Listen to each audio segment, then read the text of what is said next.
ஆழமாக பக்தி சிரத்தையாக இருக்கிற பொழுது நிச்சயமாக நமக்கு ஒரு நல்ல வழி கிடைக்கும். அப்போ பக்தி எப்படி இருக்க வேண்டும் என்றால், திருவாசகத்தில் முத்தி பதிகத்தில் மாணிக்க வாசகர் சொல்லுவார், முத்தி நெறி அறியாத மூர்க்கரோடு முயல்வேனே பத்தி நெறி அறிவித்து பழவினைகள் பாரும் வண்ணம் சித்தமலம் அறிவித்து சிவமாக்கியனையாண்டு அத்தனனக்கு அருளியவார் ஆர்வருவார் அச்சோவே.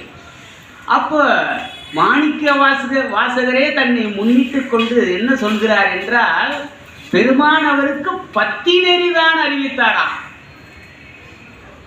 சிவபெருமான் மாணிக்க வாசகருக்கு பத்தி நெறி அறிவித்து பழவினைகள் பாரும் மண்ணும் சித்தமலம் அறிவித்து சோமாக்கி. அப்போ பக்தி தான் உயர்வு. பத்திமை யாவருக்கு முக்தி தரும் பாமன் சுவாமிகள் சொல்றார்.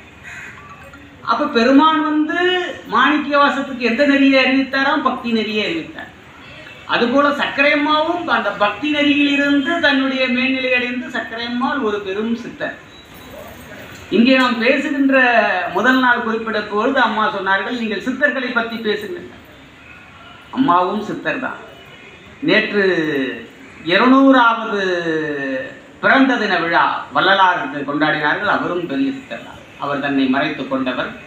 200வது பிறந்த நாள் விழாவை கொண்டாடினார். அப்போ பக்திக்கு ஆதாரமாக இருக்கக்கூடியது எது என்றால் அன்பு.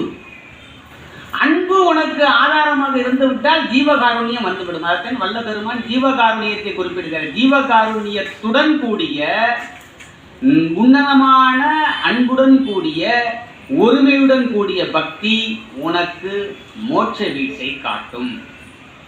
மோட்ச வீட்டின் திறவுகோல் அன்பும் ஜீவகாருண்யமும்.